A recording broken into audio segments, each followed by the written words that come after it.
Hi, it's Polly with Get Busy Thriving.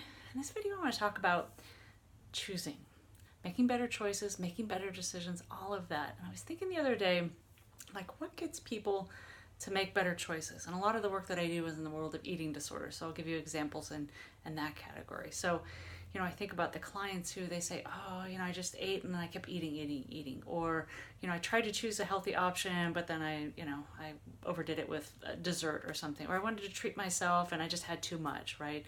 So it's those moments of choice. And Tony Robbins would say it's our decisions that create our destiny, right? And what I want to help you understand, as I've come to understand for myself, is, and this ties in with the work of Abraham Hicks that I share about often too, and that is when we find ourselves in a bad emotional state, on the emotional scale, so like beautiful states of joy and happiness and love, appreciation. Those are heightened states of emotional states of being, if you will. And then we have negative ones that can sound like frustration, overwhelm, worry, fear, sadness, depression, things like that. So when we find ourselves in peak emotional states, higher emotional states, positive, beautiful emotional states, we're bound to make decisions based on that state. So we'll get results from that. When we find ourselves in the lower band, if we choose and we make decisions from that emotional state, our choices are going to reflect that. And I think that some of it, I don't have evidence of this, but I have a feeling it has to do with like energetically, right? So I find for myself, if I'm like overly acidic or overly in a negative state, that I'm more likely to choose, like Tony says, acid craves acid, right? So if my pH is off, or if my vibration is off, if I'm in a lower state, I'm going to choose something that's lower vibration, sweets, starches, foods that I wouldn't ordinarily choose in a peak state or in a blissful state, beautiful state. So what I want to give you an idea on in your future is, I've done lots of videos on emotional state, but I'll just explain it to you briefly here. So our emotional state is made up of three things. It's the triad, as Tony Robbins would say, and that is, what are we focusing on? So where's our attention? What are we looking at? What are we paying attention to? Are we in the past? Are we in the future? Are we in the present? Are we looking up? Are we looking down? Are we looking at this person? Are we reflecting on ourselves? What are we looking at, right? Are we beating ourselves up for something about our body? What are we saying about that thing? What's the language we're using? What's the meaning we're giving it? We're always assigning meaning. Mind is a meaning-making machine. So in that moment that we're focused on that thing, past, present, future, us, something outside of us, a situation, what are we telling ourselves a story about? Because the story, as soon as we make the meaning, it creates the emotion, right? And our physiology follows. Sometimes our physiology creates our emotion, but oftentimes, it's a little back and forth. Too much for this video, but just know that when we create that meaning, when we add the story to what is, right, we give it a meaning for ourselves. And that moment creates an experience. An emotion is kicked off. A thought creates an emotion, and then chemicals flood our body with that emotional signal, and then we do that emotion, right? We do joy, we do depression, we do hopefulness, we do fear, right? So whatever emotional state we're in is based on those three things. What am I focusing on? What am I making it mean? And how's my physiology, right? Fastest way to break out of it is physiological change. Like, take a deep breath, open your eyes, sit up a little bit, straighten up, clap your hands, something, right? Some radical state change physiologically can help break that. So, if I find myself in worry or doubt or something kind of downward spiraling, I'll like stand up. I'm just like, okay, whoa, and then I pay attention.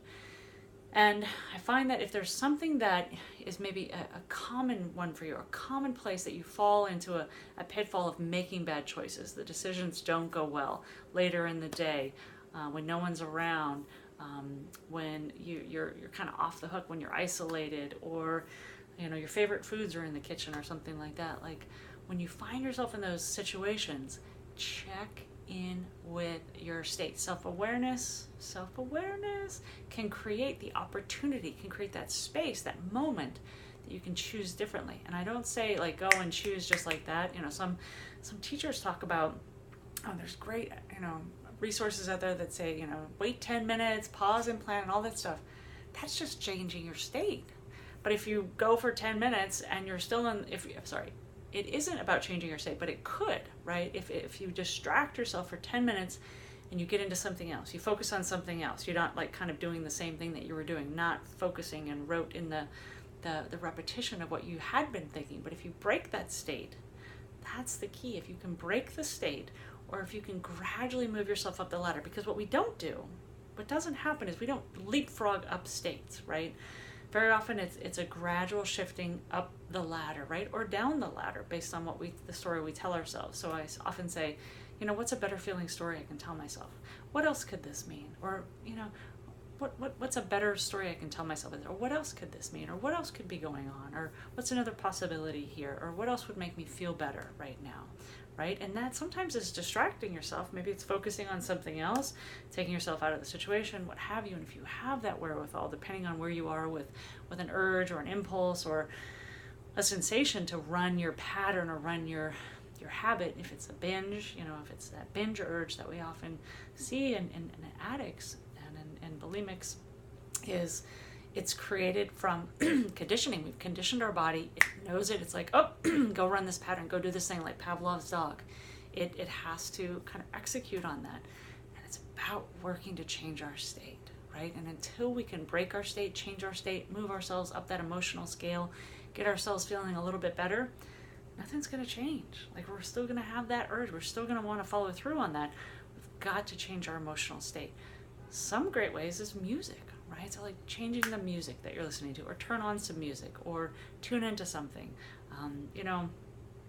It's not so much just like, oh, go distract yourself, because it could come back. It's, getting at the heart of what's going on inside you. It could be some self-reflection, like, wow, what am I focused on? What am I meaning? Or what am I maybe shoving down?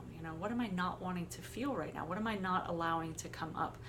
Can I have some compassion with myself? Can I take a moment of space and say, I feel really horrible right now. I'm afraid of something, or I'm anxious about something, or something didn't go well, or I'm thinking, bad thoughts, or I just am finding myself caught up in this urge and I don't exactly know what created it.